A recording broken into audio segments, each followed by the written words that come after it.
My mom refused to watch my daughter. We're not your nannies. I was the son who paid his mortgage, so I just smiled and replied, you're right. And I'm not your bank. That's when the panic began. My name is Scott. I'm 33, a paramedic, the oldest kid, and the one who knows every back road to every ER within 30 miles. My life moves in sirens and seconds. At home, it's diapers, daycare slots, and the soft weight of a 3-year-old girl who falls asleep on my shoulder between my night shifts. I'm a dad before anything else. I used to think I was also a good son. Saturday morning, after a 12-hour, I drove to my parents' house with my daughter, Lily, in her tiny yellow rain boots. I'd texted ahead. Can you watch her for 2 hours? I'll sleep and pick her up before lunch. Mom opened the door, coffee in hand, robe tied too tight. Dad was behind her, sitting with the TV remote like a scepter. Hey, I said. She's had breakfast. Backpack's got snacks. Mom didn't move. We're not your nannies. The words landed like a slap. Lily reached for Grandma out of habit. Mom crossed her arms. I just need 2 hours, I said, voice low so Lily wouldn't flinch. I've been up all night. Multi-car collision. We're retired, Mom cut in. We raised our kids. We're done raising yours. Dad clicked the volume down on the TV, but didn't look at me. Listen to your mother. 2 hours, I said again. I heard how small it sounded. Please. Mom's mouth pinched. You think because you help around here sometimes you get to drop a child on us? No. We have plans. What plans? I asked. I shouldn't have. I knew better. Brunch, she said, chin lifting. With friends who don't treat us like babysitters. I looked at Lily. She was chewing on the zipper of her hoodie. Her eyes were big. She whispered, Daddy home. I felt the heat rise in my chest. Not anger. Not yet. That hot, stupid shame. Because I had been the helper in this family for years. I had covered more than 2 hours. I swallowed it. I smiled even. I nodded like I'd heard a reasonable thing. I pulled Lily close. You're right, I said to Mom, voice steady. You're not my nannies. Mom smirked, satisfied. She started to close the door. And I'm not your bank, I added, just as the latch clicked. The smile fell off her face. Dad finally looked at me. What? Mom said. I said I'm not your bank. I shifted Lily on my hip. We'll go. For a second, nobody breathed. Then Mom's voice changed. Too sweet, too fast. Scotty, don't be dramatic. I turned for the car. Behind me, I heard the panic start to shape itself, thin and sharp. Scott, wait, Dad said. What's that supposed to mean? I buckled Lily in, kissed her forehead, and drove away before I told them exactly what it meant. I had the words. I had the receipts. But first, I had a kid to put down for a nap and 2 hours to lie awake staring at my ceiling, replaying every transfer, every favor, every time I'd let them call it help instead of what it really was. I became a paramedic because I like clear problems with clear steps. Airway, breathing, circulation. On scene, nobody argues that blood is blood. You do what needs doing. Families aren't like that. In my family, wounds got renamed attitude, and help was a staircase that never ended. Dad was a contractor who loved tools and dead equally. Mom worked at a dental office and narrated everything like a Facebook post. We weren't poor growing up, but money felt like weather, bad, good, mostly out of our control. I learned early to say yes before anybody asked. At 19, I picked up night shifts in community college classes. At 21, when Dad misread the payment date, I covered a mortgage payment just this once. At 24, when my sister, Jenna, crashed her car, I co-signed the replacement because her rate would be insane without you. At 25, when Mom needed a crown that insurance didn't cover, I handed her my credit card because she cried in the kitchen and said, we're family, right? Then I became a dad. Lily's mom, Hannah, and I didn't work out. It happens. We parent well together, just not together. We split time around my shifts. I take the overnights at work because the pay is better and toddlers don't care about your circadian rhythm anyway. When Lily was born, I told myself I'd stop being the default wallet. Then Dad's back went out. Then the roof leaked. Then Jenna lost a job. Every time I tried to set a boundary, Mom used that soft voice. Scott, you know we don't ask unless we need it. You're so good with money. Translation, you're the only one who'll say yes. The thing about help is it gets rebranded as obligation without you noticing. I started tracking it because my brain needed something solid. Little notes in my phone. $350. Jenna's car insurance, bridge. $1,200. Dad's surprise, property taxes. $600. Mom's, can you put it on your card and we'll Zelle you next week? I told myself I was keeping receipts purely for my own sanity. I wasn't planning to use them. That would be petty. That would make me the problem. There were other things. Not big crimes. Just the daily erosion of respect. I dropped Lily at my parents' for an hour while I ran to the pharmacy, and Mom would sigh like I'd asked her to watch a stranger's dog. If I asked Dad to secure the baby gate, he'd say, "We raised 2 children, Scott. We know what we're doing." When I brought dinner, they'd post pictures and write family time, like they'd cooked for me. The family group chat was its own ecosystem.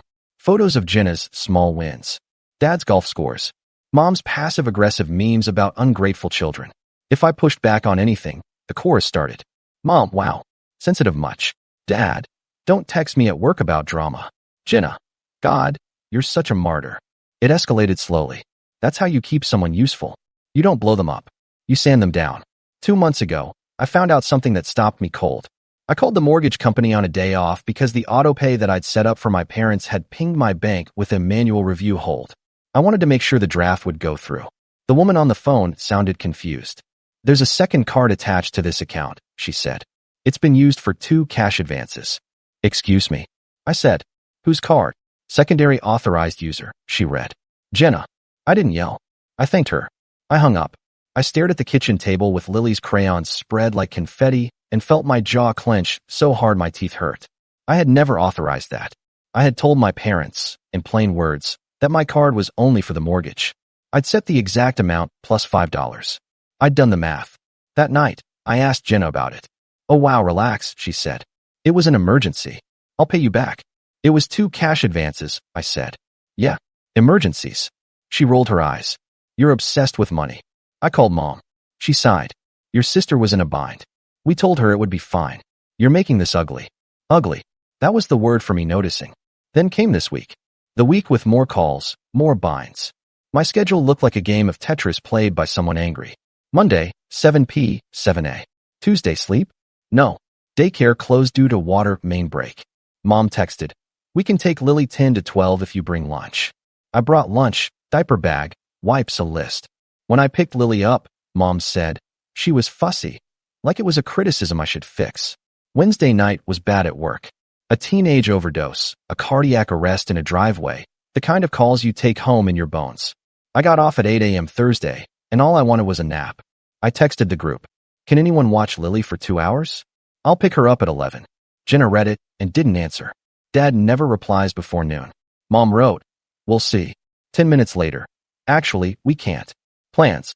Then the line at the door. We're not your nannies. The thing is, if that had been the first time, I would have shrugged. But you don't say that to the person who paid your mortgage for 3 years straight while working nights and mixing formula at 3 a.m. You don't say that after adding your daughter to the bill behind his back. You don't say that to the son who has bailed you out more times than the fire department. On the drive home, Lily sang along to some song about rainbows. I nodded, smiled, gripped the wheel. I kept seeing my notes file in my head, line after line. Help. Emergency. Can you run this? The numbers made a shape. It looked like a red line. I put Lily down for a nap.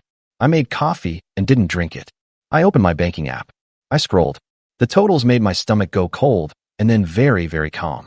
When Lily woke up, I put her in her booster and we went to the park. She stomped in puddles. I watched the clouds move. When my phone buzzed, it was Mom. We don't appreciate your tone earlier. I typed, deleted, typed, deleted. Then I wrote, you're right. I was unclear. I'll clarify. I didn't do it in person. I knew better. In person, Mom cries. Dad gets loud. Jenna turns mean and funny at the same time. Group chat it was. Receipts only. No metaphors. I opened notes. I copied the top lines. I started the message. Since we're talking about roles, I wrote, here's what I've covered since 2021. Not exhaustive, just major items. Then I dropped the list. Dates. Amounts. Screenshots. The mortgage autopay circled. The cash advances I hadn't approved, highlighted. The Zelle transfers labeled for groceries that aligned perfectly with Dad's golf weekends. The credit card statement with Mom's crown and the payment plan I set up for her because she couldn't deal with those calls. I attached the email from the mortgage company confirming Jenna as an authorized user added by homeowner. I attached a screenshot of my text to Dad last year. Please do not add anyone to this account. It's for mortgage only, followed by his thumbs up emoji. I wrote, I am the bank here. That's the role I've been playing. That ends today. I hit send. Immediately, 3 dots from Mom. Then nothing. Then Jenna. Why would you post our private stuff like that? I replied, it's our money stuff. It's mine. Dad chimed in. You're out of line, son. We raised you. You don't throw that in our faces. You're right, I wrote. You raised me. I also paid your house note 29 times. I'm done. Then I ended the autopay. I called the mortgage company and removed my card. I made them read me the confirmation number twice. I told them to flag any attempt to re-add me without my approval. I shut down the card tied to Mom's account and opened a new one. I turned off Zelle to anyone not named Hannah. I expected the explosion, and it came exactly on schedule. Mom called. I let it go to voicemail. She left 3 messages in a row, her voice moving through the stages like a weather alert. Message 1. Scott, honey, you're misunderstanding. We never asked, you offered. We're grateful. Message 2. I cannot believe you're punishing us. We've been there for you. For Lily. Message 3. If your father and I lose the house, that's on you. Jenna texted a paragraph about family loyalty and men who abandon their parents. I didn't answer. I was on the floor building a tower of blocks with Lily. She knocked it down and clapped, delighted. I felt something loosen between my shoulder blades. When Mom realized the quiet wasn't budging, she switched tactics. She texted in the family chat, if anyone can help, we need $1,100 by Tuesday. Then, to me privately, you wouldn't let your daughter be homeless. I stared at that one for a long time. I pictured Lily sleeping, her breath whistling softly. I thought about airway, breathing, circulation. In the field, you know when not to do CPR. You know when the thing you're doing isn't helping, it's just motion. This wasn't helping. It was keeping everyone sick. I typed one last message to the group. From now on, my priority is Lily. I will not fund your lifestyle or your emergencies created by bad choices. I will be polite at family events. I will answer texts about holidays. I will not be your bank. I added, and if anyone uses my name to attach a card to anything, I will file a police report. No drama, just a report. Dad finally called. I answered. He went straight to anger. Big man, he said, flash your little screenshots. You think that makes you right? It makes me finished, I said. There was a long pause. Then, softer, scared, we could lose the house. You had 3 years, I said. I bought you time. I have a child. I can't keep you alive by dying slower. He hung up. The silence after felt like the clean click of a buckle when everything is finally secure. The next week was all voicemail and echoes. I saved some of them because I'm a paramedic and we write everything down. Documentation is love in my line of work. Mom tried apology light. We didn't realize you'd been keeping track. Translation, we didn't realize you'd show us the ledger. Then the extended family got involved. Aunt Karen called to say, your mother is very upset, like I'd murdered the family dog. Uncle Pete texted, we all help our parents, buddy, with exactly $0 attached. My cousin sent a shrug emoji and a link to a budgeting app. Meanwhile, the practical parts of life didn't care. Lily had a checkup. Work had a mass casualty drill. Hannah and I traded shifts like chess moves.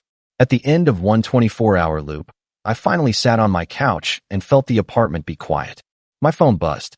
It was Dad. Can we talk numbers? He asked, voice small. It startled me. I'd never heard my father sound like a man asking for help he didn't automatically deserve. Sure, I said. Numbers are what this is about. He explained they were 2 payments behind, not 1. He explained the refinance he'd been working on fell through because of income verification. He explained, in the voice of a child, that the house was complicated, and they never meant for me to carry it alone. He used the word we like a life vest. I listened. Then I said the line I'd rehearsed. Here's what I can do. I can help you call the bank and set up a hardship plan. I can help you create a budget that you follow. I can babysit any day I'm off so you both can get part-time work. I will not give you money. Silence. Then a scoff. Then the other dad came back. Babysit, he said. We're not your nannies. There it was again. The line that started the avalanche. You don't have to be, I said. You also don't get to be my creditors. He hung up on that. 2 days later, the family group chat turned into a live grenade. Mom wrote a long post about adult children who forget where they came from, with a photo of me at 10 holding a fishing pole. Jenna piled on with, must be nice to be rich, which made me laugh out loud because paramedic pay is not that. An aunt I barely see wrote, I'm just praying for reconciliation. A neighbor chimed in with ignore the haters, Sharon, and posted a heart. I didn't respond. Hannah did. She never writes in my family chat. She stays out of it. But this time, she sent 5 sentences that should be framed. Scott is the best father I know. He works nights to make sure Lily has what she needs. He has carried responsibilities that were never his. This isn't about love. It's about boundaries. If you can't respect that, please stop texting him. Mom texted me privately. Can you control your ex? I wrote back, no. She's a full human. Also, she's right. The days stretched. The due date hit. They found the $1,100 somewhere that wasn't me. Maybe Aunt Karen. Maybe a friend. I didn't ask.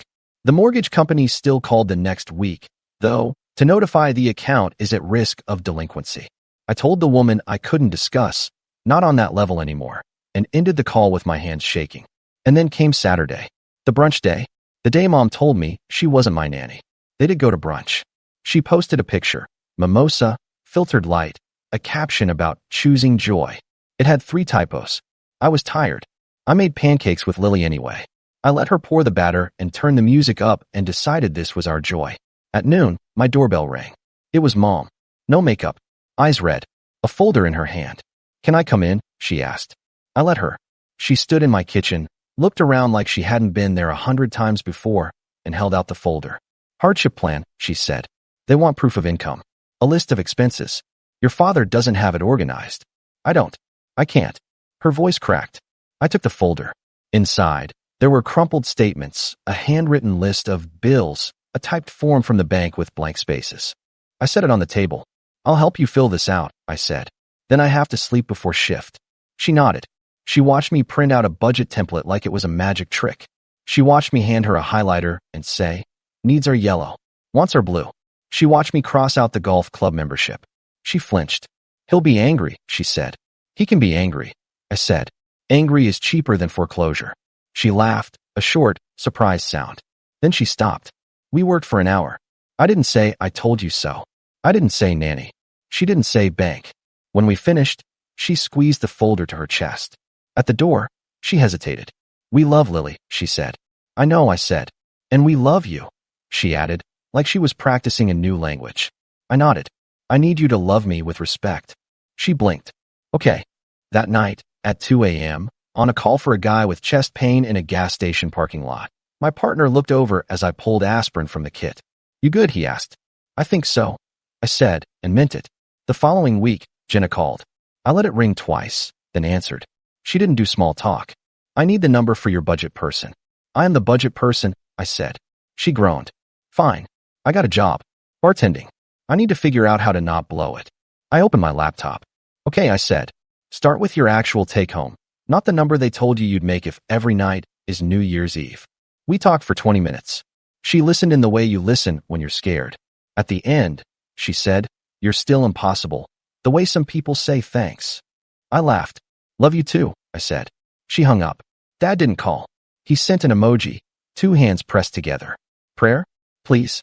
Both. I didn't reply. Boundaries have a boring side. It's forms and phone trees and groceries that aren't bought because they aren't in the plan. It's me saying no to overtime because I promised Lily the park. It's me learning to let my parents solve problems they made. It's also bright. It's Lily taking my face in her little hands after I pulled a double and saying, Daddy sleepy. Daddy cookie, with the kind of authority my mother uses, but kinder. It's Hannah handing me a coffee and a joke and a look that says, I see you. It's sitting at my kitchen table without a low-grade panic humming under the surface. A week later, the group chat went quiet. Then Mom posted a photo of Dad fixing a fence. No caption. Jenna posted a picture of a bar floor after closing, sticky and ridiculous. Hate this, she wrote. But I did it. I tapped a heart. A month out, I took Lily to my parents on a Sunday with no ask attached. It felt like walking back into a building after the fire's out. Smell's still there, but the heat's gone. Mom opened the door. She didn't say, we're not your nannies. She said, come in. Dad was quieter. He looked older. He hugged Lily for a long time, then put her down and said to me, without meeting my eyes, the bank approved the plan. He cleared his throat. We sold some stuff. Good, I said. That's good. We ate lunch. Sandwiches. No mimosas. Mom asked about my shift and actually listened when I said it was heavy. I told them about the patient who held my hand and said, I'm scared. And how some days I feel like fear translator more than medic. Dad said, very softly, thank you for what you do. After, Mom asked if Lily could nap in the spare room. We'll keep her here while you sleep at home, she said quickly. If you want. Just today. She looked like she might stop breathing waiting for my answer. I checked myself. Not reaction. Choice. Thank you, I said. That would help. She smiled with her whole face, not the Facebook face. We'll text you if she wakes up early. On the drive home, I put the windows down. I didn't cry. I thought about airway, breathing, circulation again. Airway. Can we say the truth without choking on it? Breathing. Can we do this at a pace that doesn't kill us? Circulation. Can we keep what matters moving? Money to bills, energy to Lily, love to the actual places it belongs? My phone buzzed at a red light. A text from Mom. A photo of Lily asleep. Her curls a mess, her cheeks smashed against the pillow. Safe, Mom wrote. No heart emoji. Just the word. I slept for 3 hours. When I woke up, I didn't check my banking app first. I didn't scan my messages for a crisis. I made a sandwich. I stood at my sink and ate it. The quiet felt like mine. People say setting boundaries is selfish. Maybe it is, a little. But the other thing I was doing was selfish too. Playing hero so I didn't have to watch people I love struggle. Martyrdom is just control in a nicer outfit. The truth is simpler. I'm a dad. My job is to keep Lily safe, to keep me safe enough to keep her safe, and to let other adults carry their own weight, even if it means they wobble. That night, I picked Lily up. Mom handed me the backpack, a note about what she ate, what time she fell asleep, whether she asked for her pink blanket. It felt like another language we were starting to speak. At the door, Mom said, "Thank you for the budget thing." "You did the hard part," I said. She nodded. "We'll figure it out." On the way down the steps, Dad stopped me. "I shouldn't have said that. About nannies. I shouldn't have waited 3 years to say I'm not a bank," I said. He stared past me at the yard like it had answers. "We got used to you," he said. "Used to you fixing it." "I know," I said. "Me too." He looked at Lily, then back at me. "You're a good father." I exhaled. "That's the job." We drove home. Lily fell asleep halfway there. I carried her up the stairs and put her in bed.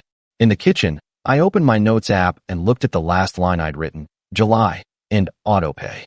I added one more line, just for me. August, started over. The moral isn't pretty. It's not family above all. It's family with boundaries. It's love without a credit limit. It's you can't pour from an empty account. I don't owe anyone my exhaustion. I owe my kid my presence, my patience, my laughter when she says cookie like a command. I still help. I still show up. I still answer calls when I can. But now, when a bill tries to slide under my door dressed like love, I send it back to its sender with a note, wrong address. And when people ask me for the short version, I give them the one that started this whole thing. My mom refused to watch my daughter. I say, she told me, "We're not your nannies." So I said, "You're right. And I'm not your bank." That's when everything got loud. Then it got quiet. Quiet is better. I lock the door, turn off the kitchen light, and go sit with my daughter's soft snore humming in the next room. I don't check my phone. I don't brace for the next ask. I breathe. I let the quiet do its work. Tomorrow, I'll put on my uniform. I'll check my rig. I'll tape my pen to the clipboard so it doesn't wander. I'll go heal strangers with steps and tape and patience. And when I clock out, I'll come home to the only job that never clocks out, the one I finally protected. I'm Scott. I'm a paramedic. I'm not their bank. I'm Lily's dad. That's the whole story. That's enough.